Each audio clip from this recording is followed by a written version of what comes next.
Hi, it's Michael Kerr here, presenting Small Business Banter.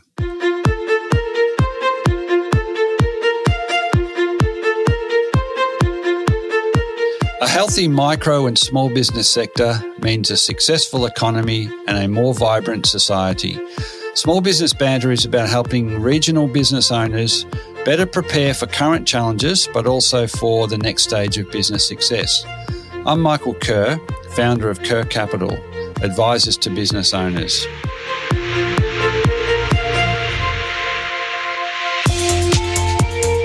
Each week, I interview a fellow small business owner or an expert, and they share their stories, their lived experiences, the wins and the losses, and their best advice to help you, the listener, get the most you can from your own business. Small Business Banter is brought to you from the studios of 104.7 Gippsland FM and is heard across Australia on the Community Radio Network. And thanks also to Kerr Capital, supporters of the show.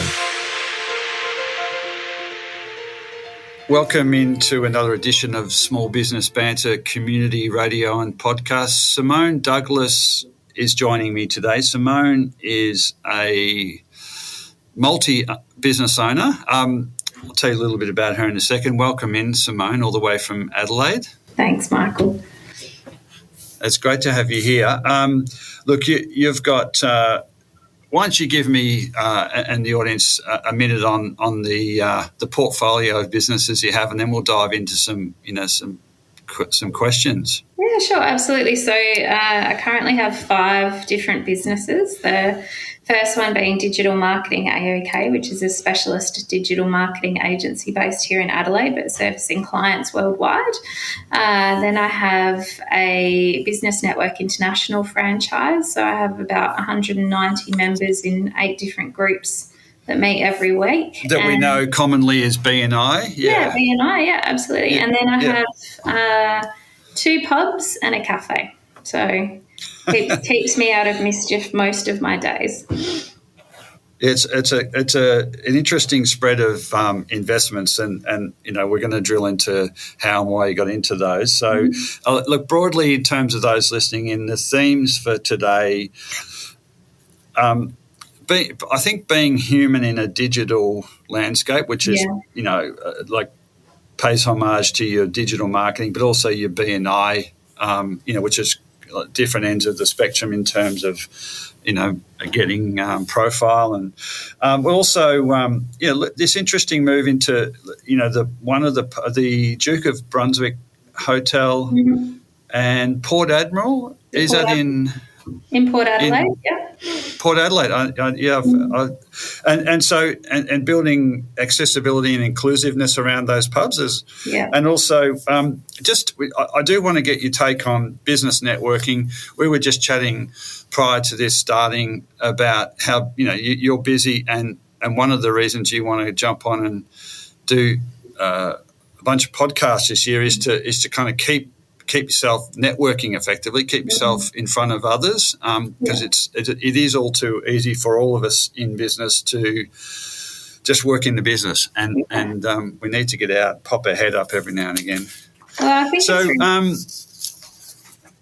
Go on. Yeah, I was just going to say, I think it's really easy for us as business owners, to live in our own cave and become cave dwellers. So we become victims of our routines.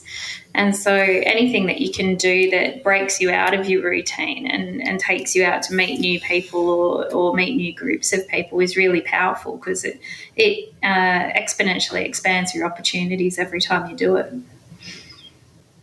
Yeah, I think there's a lot of comfort. Comfort's maybe not the right word, but there's support available in the right sort of groups, because many others have been through whatever it is you're going through as a business owner, and sort of tapping into that from another owner particularly. I know there's a lot of great professional advisors, but to tap into other owners, I think is top of the list.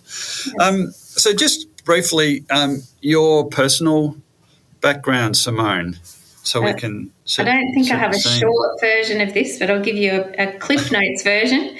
So I started originally in hotels in my 20s. So I used to work for Australian Leisure and Hospitality Group back when Foster's owned it, and then I went through its independent iterations and finally Woolworths, and then I got out of pubs and into registered training organisations. So I managed a couple of RTOs here in Adelaide.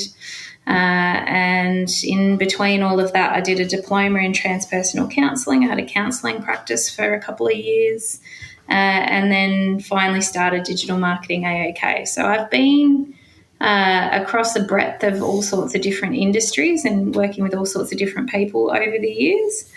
And I think that that's where my real attachment to, creating communities of like-minded individuals really comes from, because it's a really powerful thing to do in a pub or in a cafe or in a hospitality setting, to create a space where everybody knows that they are perfectly okay in and of who they are. They can walk into a venue and not be judged, because of how they look or what they're interested in or how they feel. And I don't think we have enough safe spaces out there, in the world at large, for people to just find a bit of an oasis.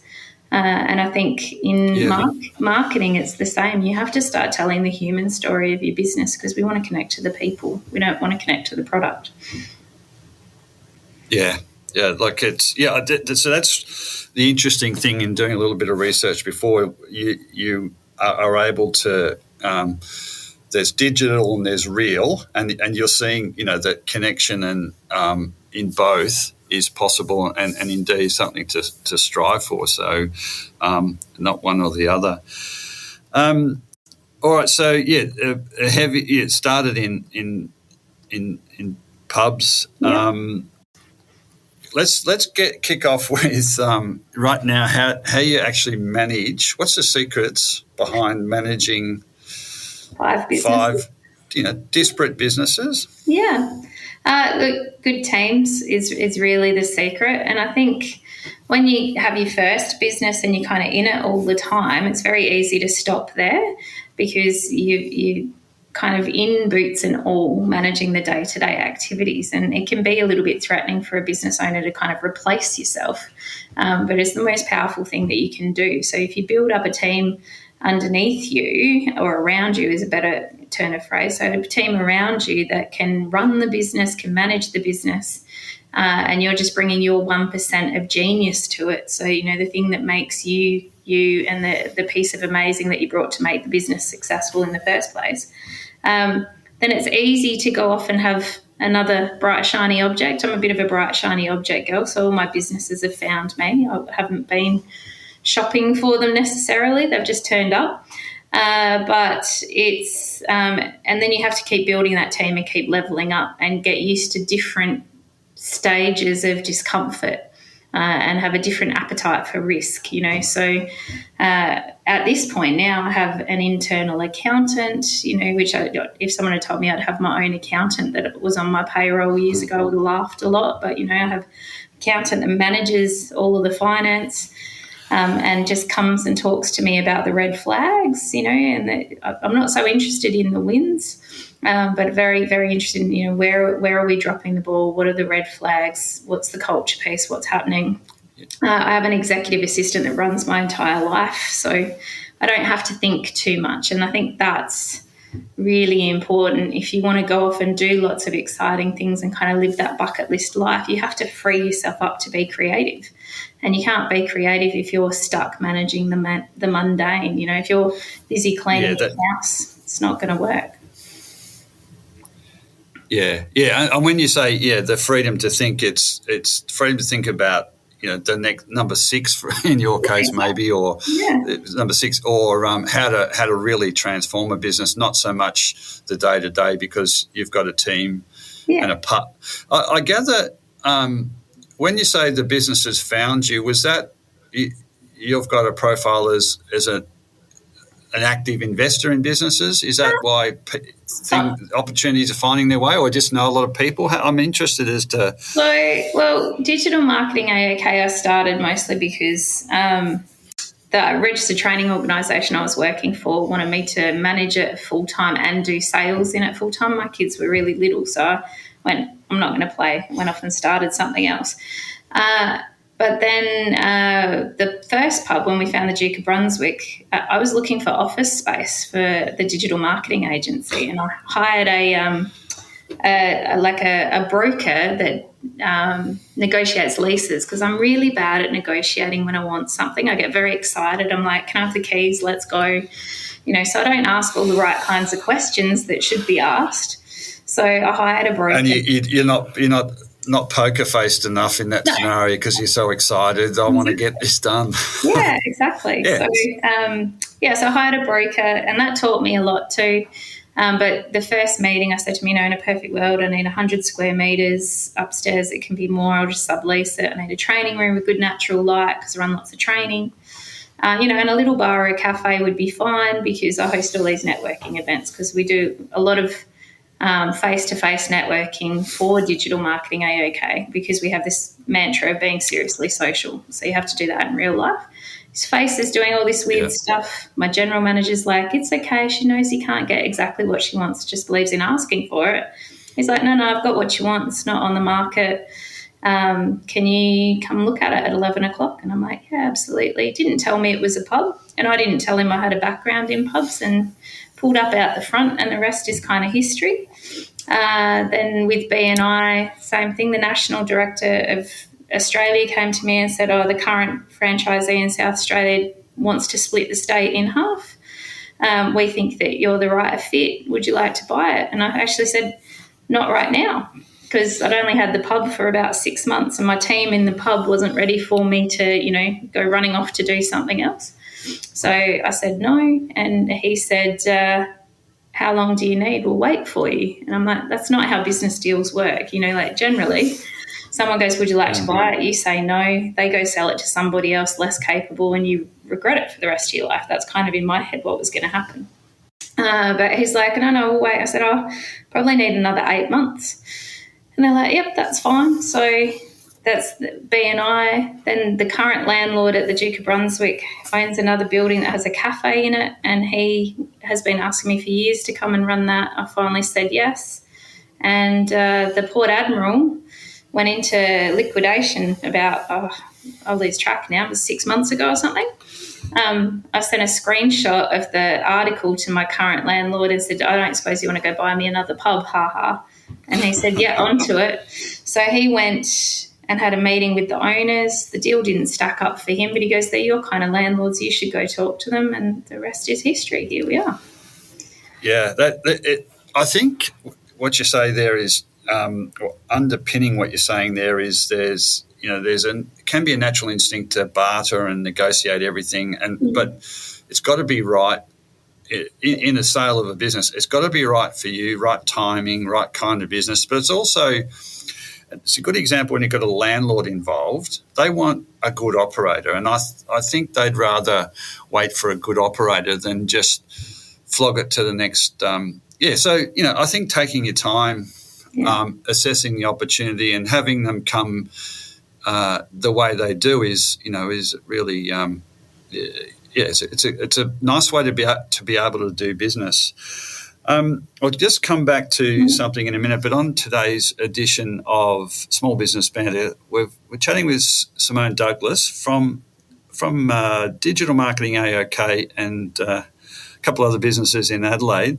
I had written down that your mantra is seriously social, and that fed into this idea of being a bit more human in your digital interaction. So everything you said so far, just smacks of being seriously social and putting yourself, into portraying yourself in the right way, human way, and because all too easy to be robotic and formulaic. So do you want to talk a little bit about, which we're changing tracks, but that's just how we do it. But the digital landscape, I think opportunities abound, but it's the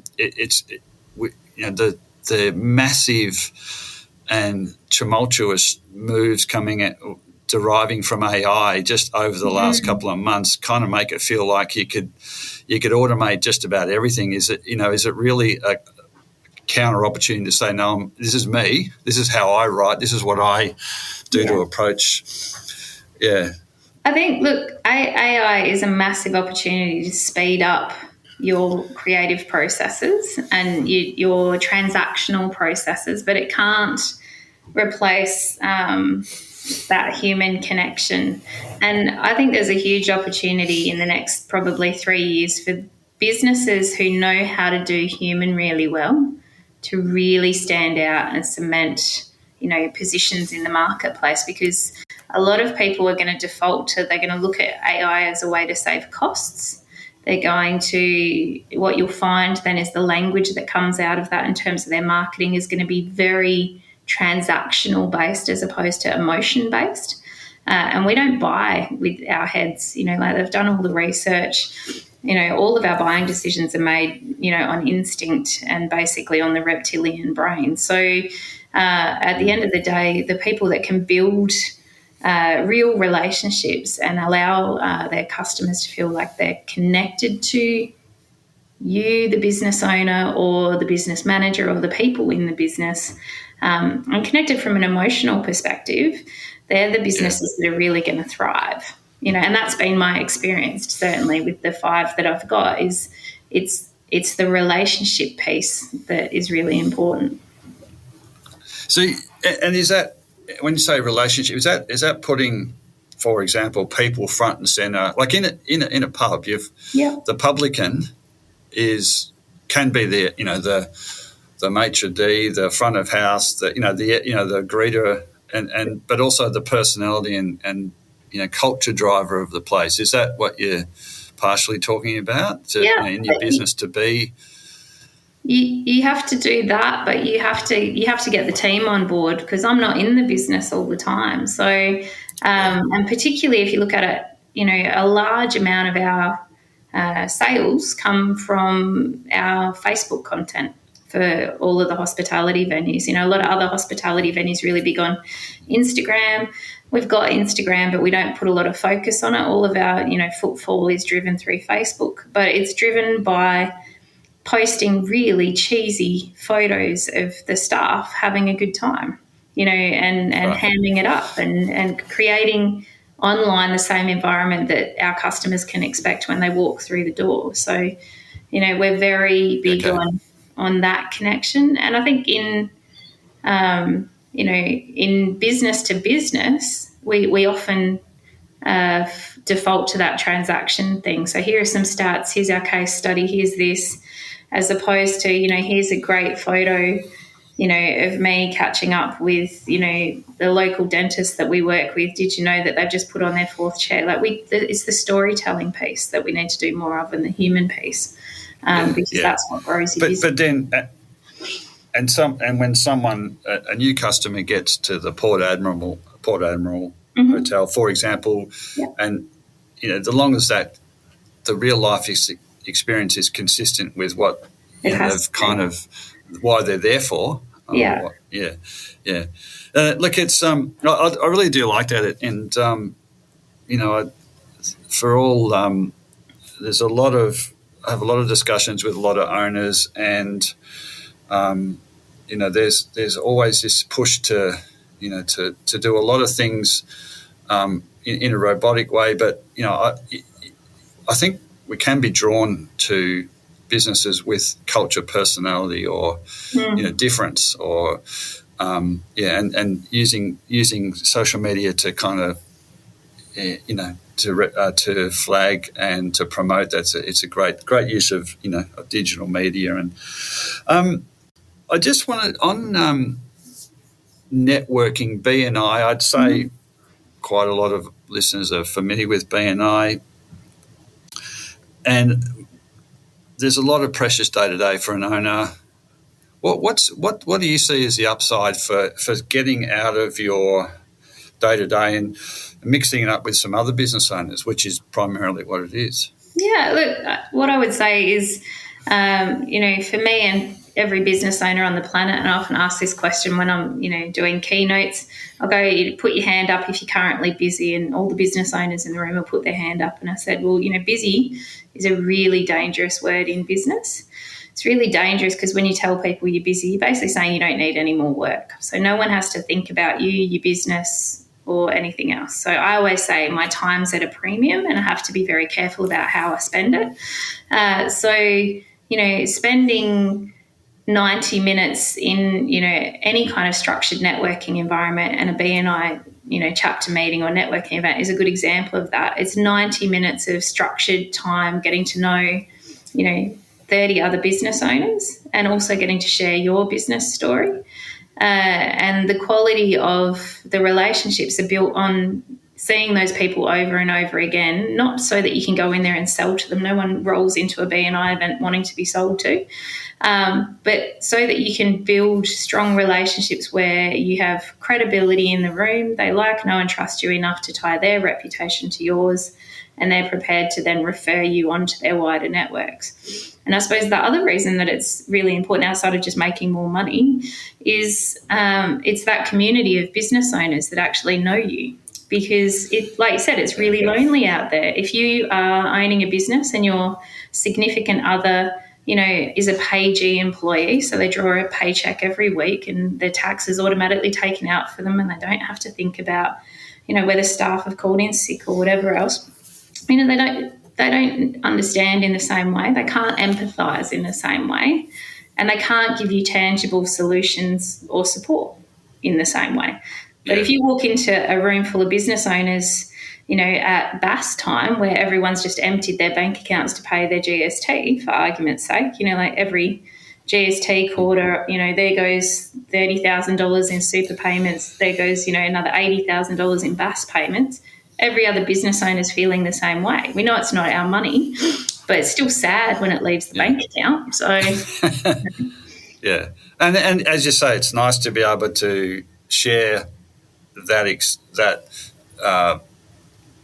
emotion, everything with somebody else who's in a similar situation or has been there, and because it's hard to take stuff home if. As you say, there's the contrast is someone is, happily in employment and doesn't quite understand that, the pressures of dealing with meeting payroll or, paying the bills, every month. So, you talked about that, the word community, and we've had a number of episodes of Small Business Banter focused on cooperatives and mutuals as an example, where the pub or similar businesses have become a meeting place, particularly in regional and remote areas. There's some businesses that take on much more than just being the place where you buy a beer or bread or milk. So community. I can't help but feel that as we move further and more rapidly towards where it seems we're heading, that you can use social media in a different way to don't discount it, just use it in a different way to help your business. Yeah, I think you need to partner with your communities too. It's the most powerful thing that you can do is to become the centre of it and to draw other people who are feeling isolated. Like, if you use business as an example, go find all the new startups in your local community and take them under your wing. Go, build a network of people who have achieved success, so that you've got all of the layers of the business journey, from startup all the way through to succession or exit or whatever that looks like. If you have that really diverse network, then you're bulletproofing yourself for the tough times, and we're gonna have tough times, and the muscle memory that we've got from COVID and surviving the pandemic means that those tough times are going to be even tougher from a mental perspective. So you really do, if you're one of those people that's listening and you're feeling particularly isolated, take a punt back yourself and go and start making some new friends, because you're going to need those people to debrief with. So I think it's really important. Yeah, it's a theme that's come up a few times today, but this power of engaging and collaborating, or just being friendly or familiar with other small business owners. I think it's possibly going to become more effective than ever. I mean, it's been around for a long time, networking, and has probably had different iterations where you go and, we want to support each other directly with sales, but this sort of support community aspect, is really, very powerful. Simone, I just wanted to, in the last minute and a half or so, just given you've got 5 businesses, what are the things, the sources of influence and support for you in terms of, do you have some heroes, some blogs, some podcasts that you listen to that you'd like to share? Is there anything that comes to mind? I spend a fair bit of time, Patrick Lencioni, I think it is, or Lenacon, I always confuse his last name. 5 Dysfunctions of a Team is one of my all-time favourite books. Chris Hyder, who wrote Useful Belief, he's an Australian guy, he's amazing. But beyond that, I spend a lot of time, listening to and watching TikToks these days. So there's a host of motivational stuff on TikTok. There's some great clips from Alan Watts. There's all sorts of Goldcast type stuff. I think it's really important you start your day that way. Yeah, I'm amazed at what you fit into your, and you mentioned children, and it's a hell of a workload, but you sound like you're enjoying it. I'll include links to those when I get the transcription done, so anybody that's listened, I'm not familiar with some of those, so it'd be good to share them around. Simone, thank you so much for your time today on Small Business Banter. If someone wanted to reach out, what's the easiest way? Look, you find me on LinkedIn, but realistically I'm on just about every social media platform. So if you search up Simone Douglas Adelaide or Simone Douglas Duke of Brunswick, I'll pop up pretty much straight away. Thanks so much for your time today, Simone. It's been great. My pleasure. So that is all for today's episode of Small Business Banter. I continue to be inspired, bringing you small business experts and other small business owners and hearing their stories. If you want to listen to any past episode, jump onto your podcast platform of choice and search Small Business Banter. There you will find a diverse and fascinating collection of small business owners and experts openly discussing and sharing their experiences. For any of the links, resources or information we've talked about on the show today, or to contact me, please head over to smallbusinessbanter.com, or you can find us on Facebook and Instagram. And it would be great to have you tune in the same time next week for another episode of Small Business Banter.